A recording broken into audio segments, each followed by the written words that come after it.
Welcome to the 10-Acre Woods. My name's Mark, and the sound of snowmobiles off in the distance. It's fairly mild. We're supposed to get warmer temperatures here till probably about mid to the end of January. So 2021's been good. And the drone lives. So if you haven't been watching our channel, a couple weeks ago I had an unfortunate incident with my drone. Well, I ordered the props and got them in and did the repair on it, and it's back up and running. So last night yesterday we had quite a bit of fog, heavy fog in the area, and then last night we had hoarfrost on all the trees. Now, I was hoping to get some good drone footage of that. I did take some last night. It was just too dark to really see too much. But I did take some photos. And the area around the pond and just all the trees, it was just very magical and kind of a winter wonderland feel. So we're going to do an update on the animals. There's not a lot going on during the winter months. We haven't really had any other animals in, other than we had the ducks that came in and the rabbit that came in. We'll go in and do a little update on our little Poopitz rabbit inside the house, a little orphan. But first of all, we'll start inside the building. Hello, everybody. How's my Sheldon doing? So Sheldon's in here until probably April. This is Billy. Hi, Billy. How you doing, bud? He looks like Billy Idol, so that's kind of where he got his name. What? Are you posing for the camera? So Billy's a Polish rooster, and they're, well, not too good on their feet, obviously, but they're a very interesting bird, to say the least. He really likes the camera. Sheldon, what are you doing, buddy? So we bring the our special ones in, Sheldon, and then Moira. Hi, Moira. Are you looking for treats? And Onyx. So these ones are kind of our special ones that we bring in, and we bring them in to the into the interior of the barn, just because you know, we've got some concerns with them. Onyx came in this year. She was bottle baby. She was, you know, a little weak in the beginning. We want to make sure that she makes it through the winter and stays warm. Moira, well, she's just, she's a Shetland. She has some eye issues. She is losing a little bit of sight, it looks like, in the one eye. It's kind of glossing over. And then, of course, Sheldon. Well, Sheldon wasn't supposed to live, were you, buddy? He was born here on the farm. And he, well, he had a lot of challenges when he was younger. And we're a little concerned with him and our pond. Hi, buddy. Because he is special. And we don't want him to go and wander into the pond unknowingly. So he basically stays out in our front yard. He's kind of our greeter when we have people come to the farm.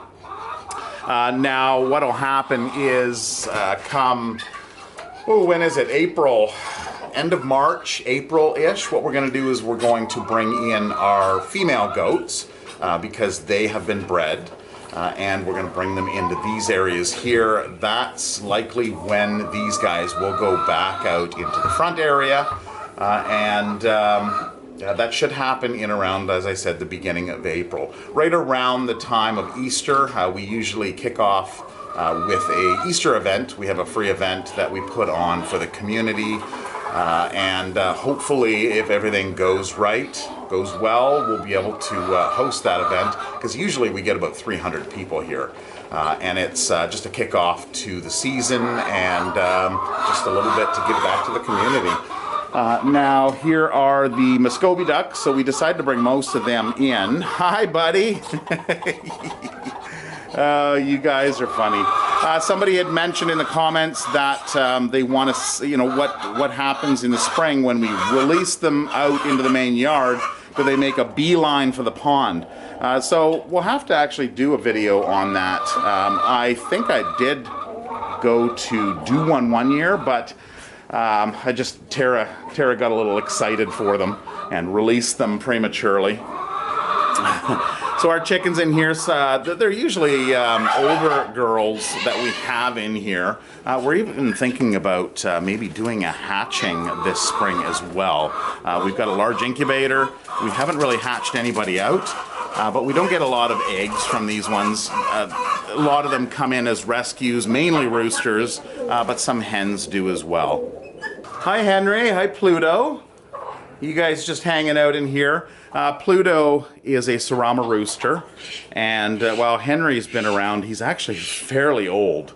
But these are kind of our special animals, or special roosters, and they get the run of the barn. Pluto, being a Serama, is the smallest breed of chicken you'll find, and we have had a few other ones in the past. Having them outside, we had one of them, Atlas, got caught by a crow, or two crows. And so, you know, crows are our biggest problem around here, and we're going to have to look at ways to keep them away. We've tried the owl situation by putting a fake owl, but they still seem to stay around. How are you guys doing out here? I see you're not outside. I took some drone footage and nobody was outside. These guys just tend to stay in during the winter and hibernate. And speaking of hibernation, we have Petey and Piper. I see you guys are up. Hi, how you doing? You big nest. Hey, Petey. So they only come out when we put things out, like hay. So usually we'll put some hay inside and then some hay out here as well, just to give everybody a little bit of space. Tulip here likes to be out usually, so does Daisy, and George has been hanging around with Daisy. I think that's Daisy and George over here.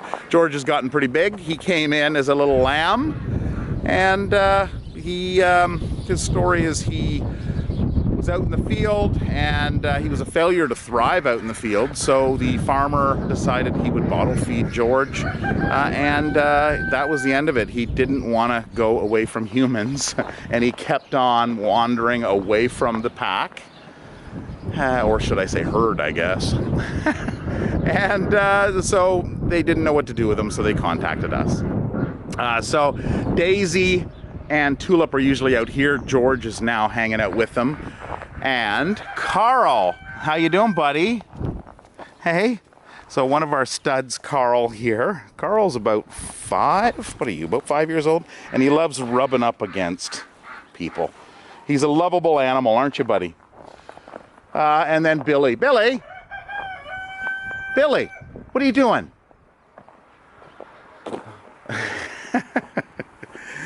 So we keep on talking about moving them back up front. They'll eventually go back up front, but they're fine back here. When we first put them in, of course, there's a lot of competition for the girls, and there's quite a bit of fighting going on, but that has subsided now that all of the girls are likely now all bred. How you doing, Marley? How's your eye? So speaking of eye issues with Moira, Marley here has a little bit of an issue with his left eye. So we treat that every once in a while. He gets some gunk buildup in there. And Shanzi and Paula. So last year with this shelter, we had wood panels all along these sidewalls here. And what we ended up doing is putting poly on here now. There's quite a bit more light in here. And when the sun does come out, it actually gets pretty warm. What are you doing, Billy? He's doing his thing. So we've noticed a substantial difference this year. Even though it has been warmer, it is substantially warmer in here. And there's just a lot more light, so it's a little bit nicer for the animals and for us as well. We've got these Christmas lights up here that we can shut off from the switch inside when we do our shutdown, kind of bedtime. So what we'll do is we'll take off this poly come spring, and then this will all be open concept. So it does get pretty cold here, minus 40s Celsius Fahrenheit, same thing. He really likes Blackie. And the animals are fine in those temperatures. They just need a place to be out of the elements, out of the wind, out of the snow, having some bedding in here that they can get in and nest, kind of like Petey and Piper the pig. So if you're looking at getting animals and you do live in a colder climate, we recommend that animals, like the younger ones inside, be in a warmer conditioned area until they're about probably around 2 years old, just because they are susceptible to, or concerns with the colder weather. Carl, what is it, buddy? Hi. Are you lonely out here? You're stinky, that's for sure. Yes! So our goats, our stud goats, are actually pretty friendly. There's some farms that we know of that you can't get near the stud goats. They are very tough to deal with. These guys we raised up from little, and they're used to us. We interact with them, and they have quite a bit of respect for us. So he'll jump up, he'll push, he loves to play. And playing is basically pushing. Hey? As you push him back, he'll jump up, but he stops short. He's not gonna really bang us. So that's the respect that he has. If you have some that are more wild, that haven't really been raised up as young, then you've got other concerns. These guys here, we would have no concerns with them being around youngsters, small kids, just because of the respect they have. Sometimes in playing they may start pushing, and of course younger kids can get scared of that, even with them coming around. Hi, Coco. But overall they're really good animals. You take care of the animals and they'll reward you back with, well, not injuring you, I guess. Hey? They love the tripod. Anything new and it is exciting. Something else we've thought about doing is out in the yard here. We've got some tires. I'd like to make some kind of little obstacle course for the young kids and even the adults. These guys like to play. So we'll see what happens with this year. We've got lots of plans happening this year with redoing our bird area, as well as the fencing, and why don't we just add that on too. So it's something I've been wanting to do for a while, just getting a little obstacle course for the goats, right guys? Because you guys like toys too. Now speaking of animals and colder climates, getting acclimated to the colder climate takes a little bit of time, and Coco here, you can probably see her coat. Okay, you love the camera. She's got this fluff that is actually underneath her coat. Ooh, it's hard to see. So what happens is, as fall progresses, as the temperature gets colder, their systems notice that, and they grow that undercoat, that warm fuzzy kind of material, which they shed off in the spring. Now, concerns are if there was an animal that was inside in a warmer structure and then we received them in, maybe it was a rescue, we would again want to make sure that we do put them inside the barn because their body is not acclimated to those conditions. So that's another reason why we have the animals inside. Right, Blackie? You shed quite a bit, don't you? She's our oldest girl, and she's a long-haired pygmy, and she does have quite a bit of that underfluff. Where are you going? Oh, you're going to check on the pigs? Oh boy. Okay, well, these guys sleep I don't know how many hours a day, but they are this is hibernation for them, wintertime. Tara puts out some seeds for the wild animals, the wild birds, some grains. We don't usually go in this way. As you can see, there's a bunch of snow. We've now got the back open. We have used the poly again on the duck and rabbit and rooster and goose area. Got to come up with an acronym for that. Oh, it's so loud. Yes. So loud. All right, so our roosters. Okay, Alan. Oh, he is the loudest one. Just protecting his girls. So this is mainly this is the ducks. There are some Muscovies in here. You can see High in the back there. Now the reason why we didn't move some of these Muscovies that are out here is because they're used to these other ones. So we don't want to lock them in with new ones. We want to acclimate them in areas where they have more room. So come spring, we'll let them all out and they'll kind of find their little groups. Roosters, so these are all the roosters that come in. People have asked, and of course here's our Muscovies. People have asked about, roosters, how do you keep them all together? Well, there's no hens out here, so there's no competition. Right, buddy? Do you know what a hen is? So we call these guys the Band of Bros. Just a little nickname for all of them. And then our rabbits. Our rabbits and the wild birds that hang out in here, because it's just a nice sheltered area with feed, water, everything you could ask for as a wild bird. So this is High.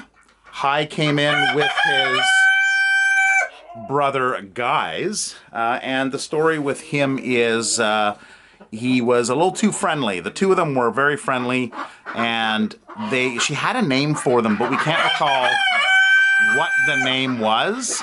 And so she would just go out every morning and say, "Hi, guys." So we stuck with that, High and Guys. Guys passed away last year.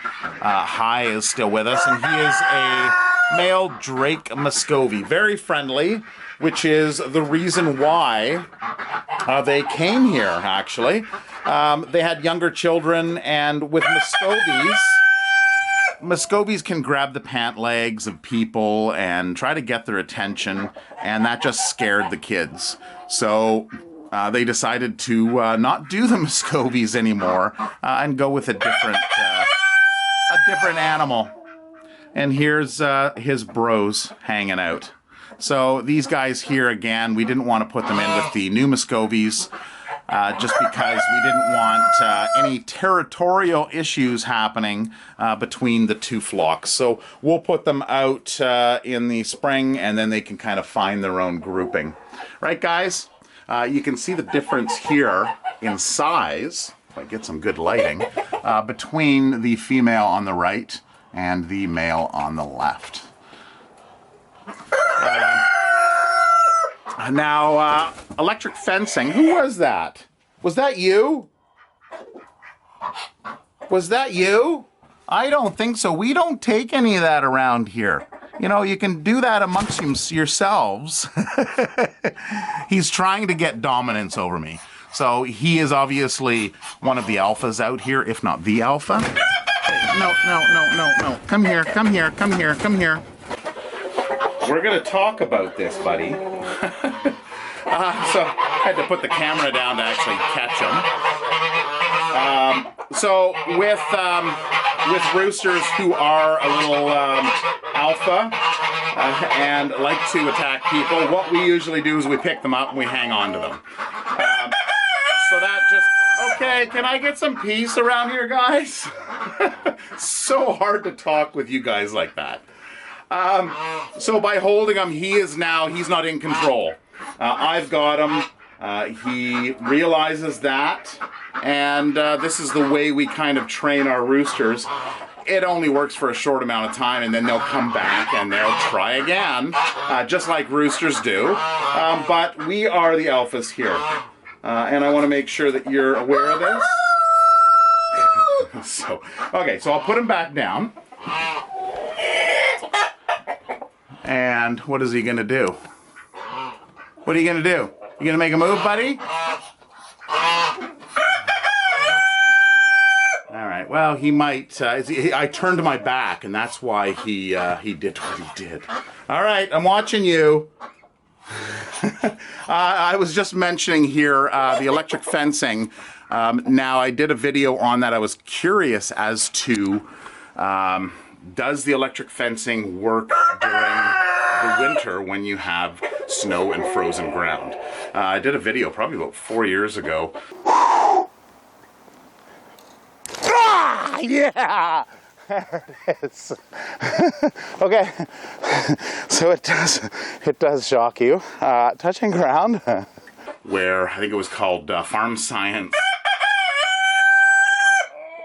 And yeah, it does work, but the snow has to be pretty packed down for it to work. And I actually had to take my boot and sock off and put it down on the ground for it to work. So in the wintertime, the electric fencing does actually work in the right conditions. You want to make sure that it's grounded, of course. Now, we will be changing some of our electric fencing out to our secure physical fencing. But using electric fencing, if you're just starting out and getting going, this is a really inexpensive way to do that. Now, we actually are partners with Gallagher, North America, Gallagher Fencing Systems, Animal Management.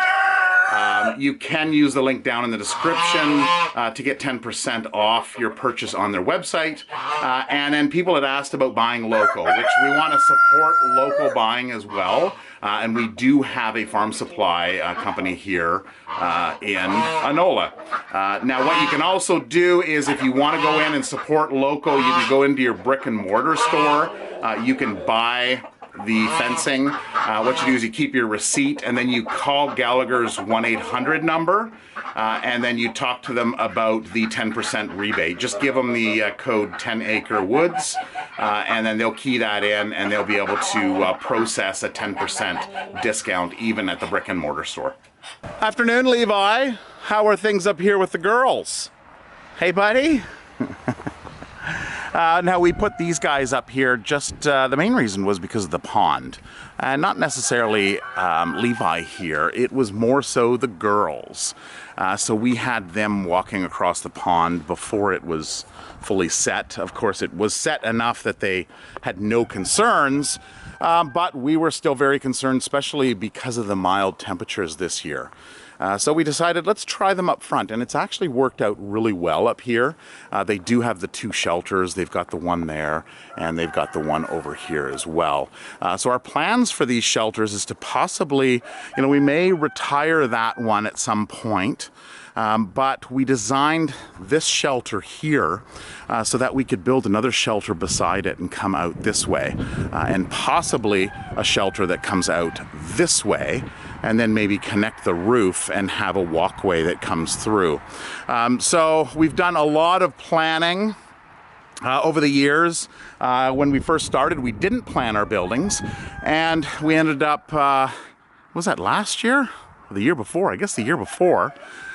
We ended up changing the roof line of this because the slope of the roof went this way, and then we built a little thing in the center. So we actually pulled the whole roof off this and rebuilt it and redesigned it under one roof.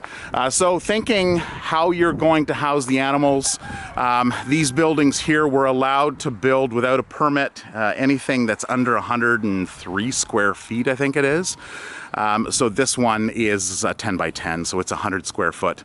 So we can build another one beside it. I think the rule is we can't actually have them, they have to be self-supportive structures, so we have to build like a second wall here against this wall so that they are separated.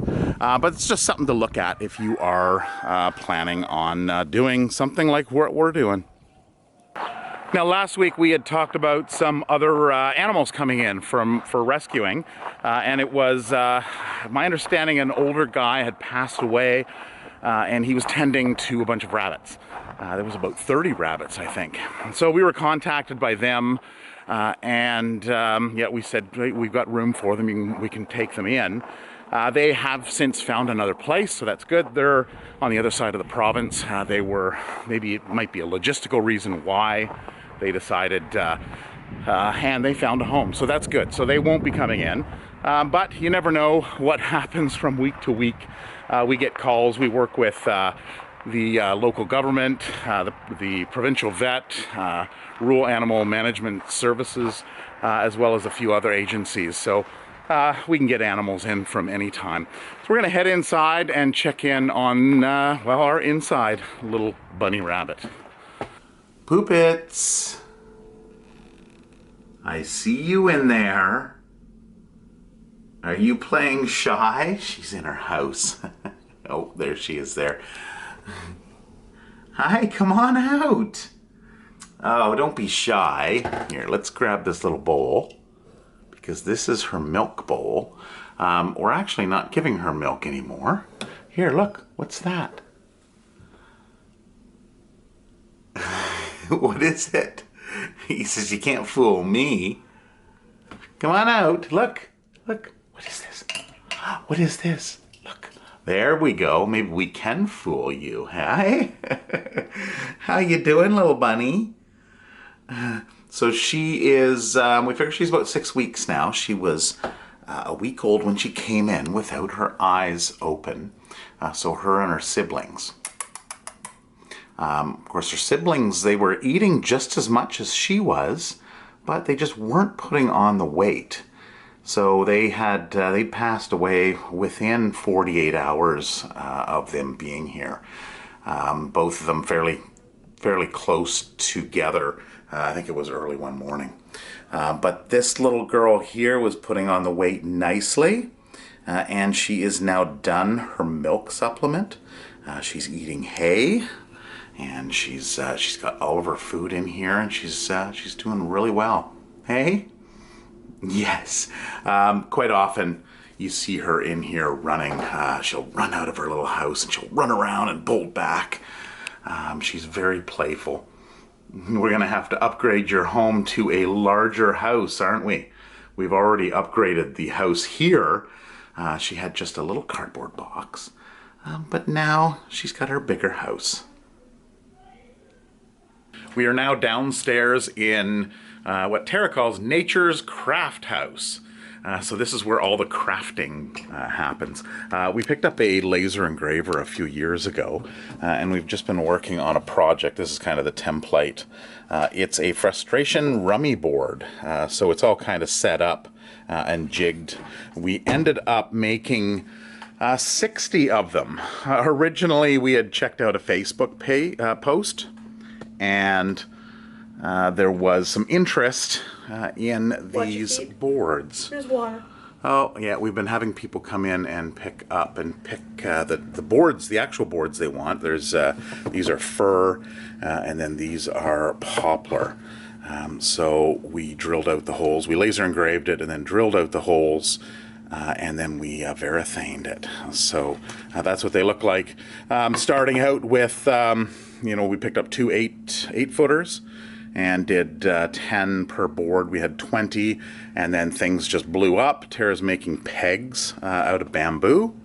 And we ended up selling 57 of them. So a bunch of them have been picked up already. We're just inviting people in to pick their preferred grain and look to the board.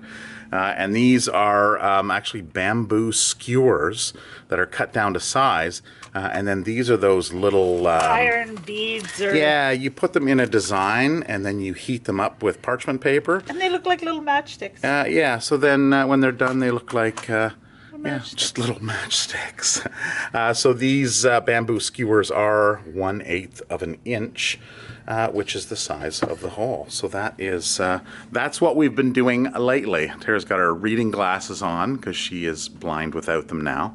I am not blind. Well, that's what you've been saying. I'm not quite there yet. When I'm reading. Yeah. Well, if I stand back, I can read it. I can read it from here. Well, there you go. You're just going to stand back. Something else somebody had dropped off is this here, which it's, I guess, called Home Run. It's a baseball type game. You use dice, and then you've got all of your, your home run, your strikeout, all of those up there for the dice combination.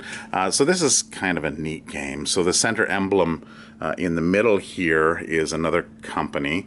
So we can just put in like 10 Acre Woods in there and kind of personalize it. So all kinds of neat things. It's working great as a fundraiser in these times where we can't be open and we can't do the functions we normally do. So this is what we've been up to in the basement. Hi, Nix. One of 5 black cats we have here. So I hope you enjoyed this video. If you've made it this far, I hope you are now a subscriber. We encourage you to click on that subscribe button, check out our content. We have lots going on in the summertime. Wintertime is a little bit slower just because of the weather outside. And as you can see from the video, all the animals are remaining inside as well. So I hope you enjoyed this video. I hope you have a wonderful week, and I hope to see you back next week. Take care. Bye-bye. Thank